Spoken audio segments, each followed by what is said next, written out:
Welcome everyone to lecture number 28.14, that is 14. After decimal, we usually count the numbers 1 4, but for the sake of convenience, 28.14 we can also say that. Okay, so now, so we have completed till article 14. Now we are entering into article 25 to 28, which deals with the which provide it deals with the provide right to freedom of religion. Okay, so now we will be seeing article 25 to 28. So for this lecture we will see article 25. Now whatever the thing that we are going to see till 28, all the aspects it will be related to the religion. Okay, now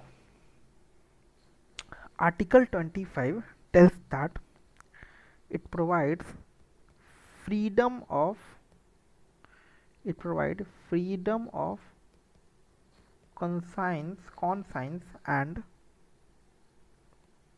free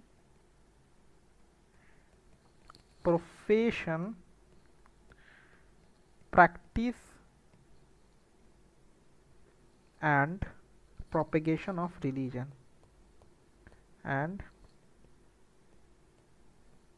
propagation of religion. Okay, now when we are telling that freedom of conscience, what does it mean? It means that this freedom of conscience, it means that absolute mind freedom, religion or even no religion, it is completely my freedom to choose what I want. I want to be with religion, I want to follow religion or not. It is completely to my conscience how I want to follow, what I want to follow. It is completely up to me. So freedom of conscience means absolute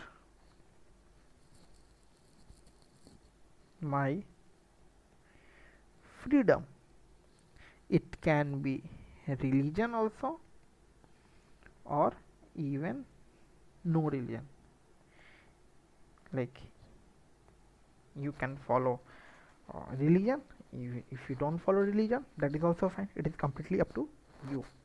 So now that kind of freedom is provided through article 25. You want to be connected with any religion, that is fine.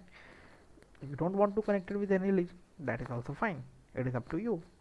Okay, so a case happened. Their father, Reverend Stenstos versus State of Madhya Pradesh, 1977. What was that? Conversion will be legal. That when the conversion will be legal. Okay, that the law was that father. Let me check this case name. I'm little bit yeah, I was correct. Father, Reverend, REVEREND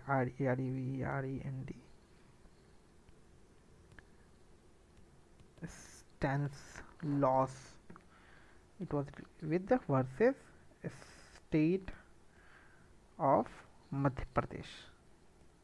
Even you can in the single term you can use stance laws versus state of Madhya Pradesh in 1977. What was that case? In that case, the conclusion made that conversion will be legal even if the conversion is going on. So conversion means that conversion from one religion to another. So conversion will be legal. And when it is legal, if, what are the conditions for that? First, it should be voluntary, like the person should come themselves. Like I'm from Hindu, so I should have voluntarily come up that I want to be converted into uh, Christian or Buddhism. Okay, so then it will be legal. Voluntary, I should come up. It should not be forcefully, like someone has catched me and then it's like, no, come, you have to be converted. No, that is not allowed. That is illegal. Now second is it should be without coercion, okay, like without any threat, without coercion, it should be without any threat, okay, or force, jabardasti, force. Another, without allurement, threat, fraud, or misrepresentation, okay. So it should not be like someone has done a fraud with you. In that case, uh, like uh, uh, please convert, we should be converted into that religion, or like that, whatever the story that he or she can make, that kind of a threat or threat, fraud or misrepresentation, like the person told you that he is from uh, Hindu background, and later you, at the time of marriage, you got to know that he is from Muslim. So that kind of misrepresentation, okay. Or influencing someone's like desire, this allurement, like influencing too much uh, influence someone, that just convert into that religion, that is religion very good, your religion very bad, in that, like that thing of coercion or forceful conversion is not allowed, okay. That kind of conversion is not allowed. But there are exception under this case. What is the exception? That you have to take care on this can be done under public morality, health and public order. That is, the state can regulate or restrict any economical, financial, political or other secular activity which may be associated with any religious practice, okay. So a state, it means like a state can interfere if it is required. But when we are telling that a state can't interfere in religion, so it is like a state can't interfere with like what mantras you have to use, okay. But who will think that mantras a state can interfere? That kind of power is given, that kind of exception is there, okay. So if state can take a decision on the financial thing or political aspect of this secular activity, so the state is provided with the power of the social welfare and reform on the following open Hindu religious institution of a public actor to all classes and sections of the Hindus. Okay, so that's why there is a uh, there is a civil law is demanded, uh, that by the government, that single civil law for all the uh, single religious activity law, all should be the same for all the religion, okay.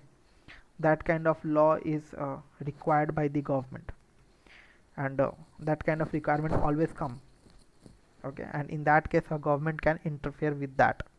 Always the requirement is there, UCC law, unified legal structure should always be their uniform civil code, okay.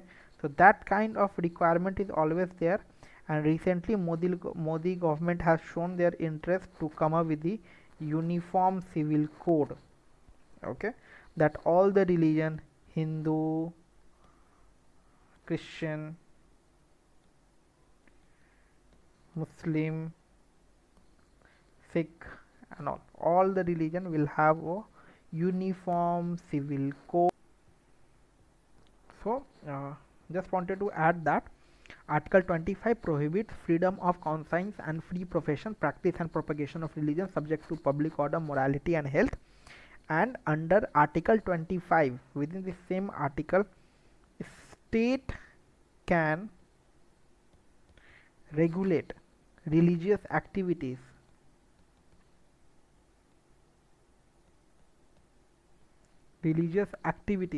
and provide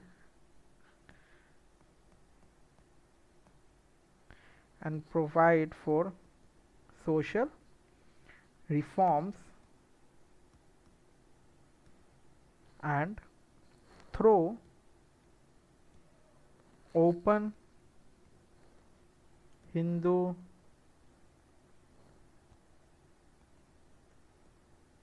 religious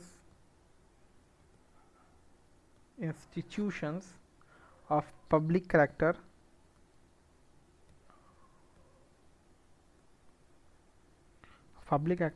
to all section of Hindus.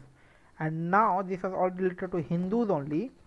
Now there is a demand where the current leading ruling government has told that they are going to come up with uniform civil code.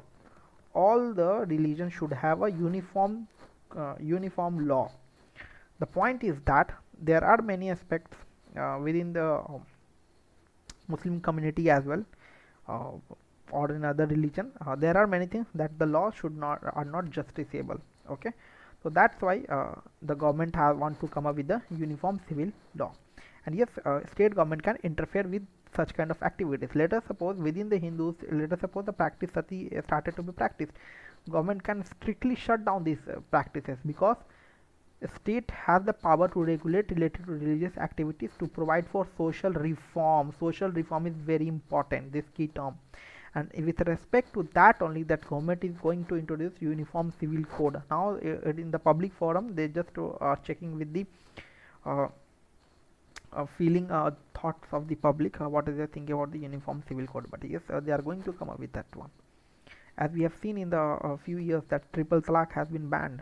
Okay, so similar cases within that, the similar code, religious activity practices should be followed.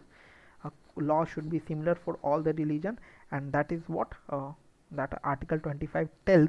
But within the article 25 there is a mention like it only deals with the state kind of, with only the Hindus practices and all, but for other religions also the state can interfere with that. Okay, so that's why a government may come up with the uniform civil code now. Okay, so that's all in this lecture. This new lecture, this religious activity lectures, we have to take it with very sensitively, with very sensitive. uh, we have to take care of our words, so that's why this lecture is a little bit slow. I hope you have understand this lecture. Please like and subscribe. This is a new channel, we really need your support. Even though if you have any doubts, please comment in the channel. I will be happy to reply over there. Thank you.